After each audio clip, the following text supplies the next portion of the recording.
Now, I must say, this is a ginormous cringe warning. If you have any sort of kind of, sense of reality, you're going to cringe at hearing this massively.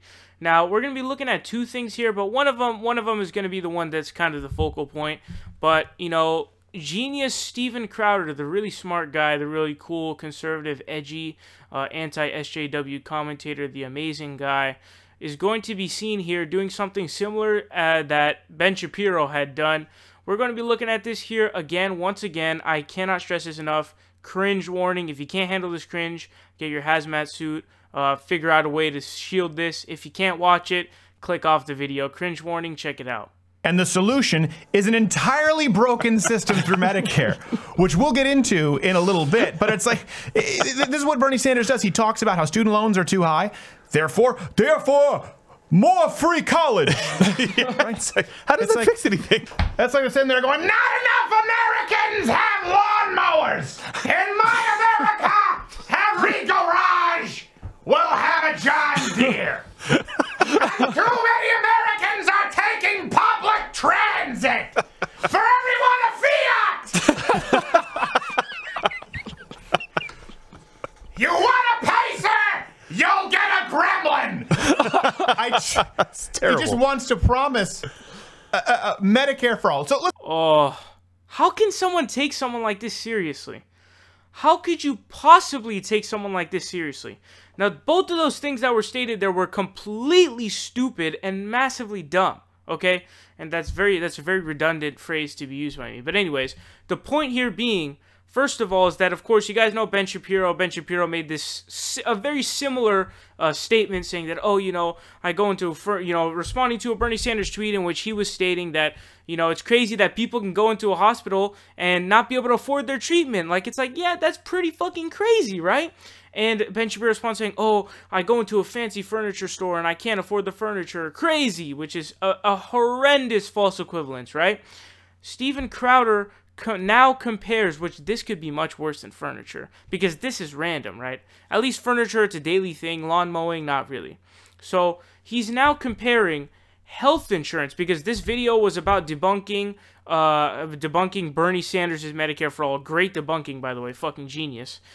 He compares having a lawnmower in every house to making sure that every American citizen has access to medical care, to make sure that they are healthy, to make sure that they're able to cover their medical costs. And remember that this guy claims to be a conservative, the Republican Party, the party of Jesus, family value, all this shit, right? All of this fucking turd storm of shit.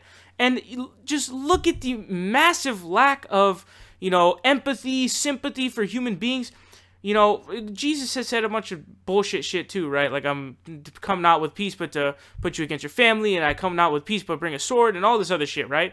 But, what they at least cherry pick from him is supposed to be helping the poor, and, he says that it's, it's as hard, I can't remember exactly, I'm paraphrasing, but it's basically as hard as to get, for a rich person, to get into heaven is basically as hard as a camel to walk through a needle or some shit like that.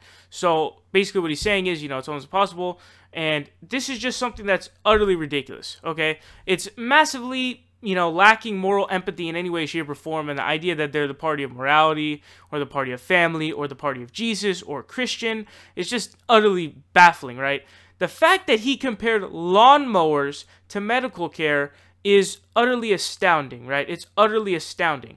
And obviously the other quote that he says there, which is, there's a problem of, people have too many tuition fees in the United States.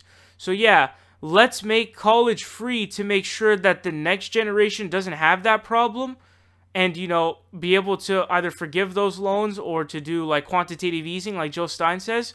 What's so hard about that? What's so hard about that? We bailed out the banks in 2008 with the same quantitative easing process. Just buy off all the loans. Why the fuck can't we do it for students and their student loans? It's an investment in our own country. But just the logistics of it, the very basic logistics of it. How is that not solving the problem by just having the government literally making college cheaper, if not free? How is that not solving the problem of too high tuition fees? This is the guy who's like massively, this guy, he's a debate lord, and he's awesome, really smart. This is the guy that the right takes seriously. This is the guy that the right takes seriously. Comparing having medical care for every American to a lawnmower being in every house. And not being, not having the two brain cells to rub together to understand that, yes, okay, we have a problem where too many people, the college fees are way too much right now for American people. So we need to make them cheaper, if not free. That solves the problem almost immediately. And then you have to do other measures to help the people who did end up having to pay all that fucking amount. So Steven Crowder, if you look up to him, I don't know why. I mean, maybe somebody more rational. Maybe someone's not so stupid. I don't know, even like a right-wing person. But, let me know what you guys think down below in the comment section. If you had a cringe overload, make sure to let me know. Because my cringe levels definitely were over 9,000 in this one.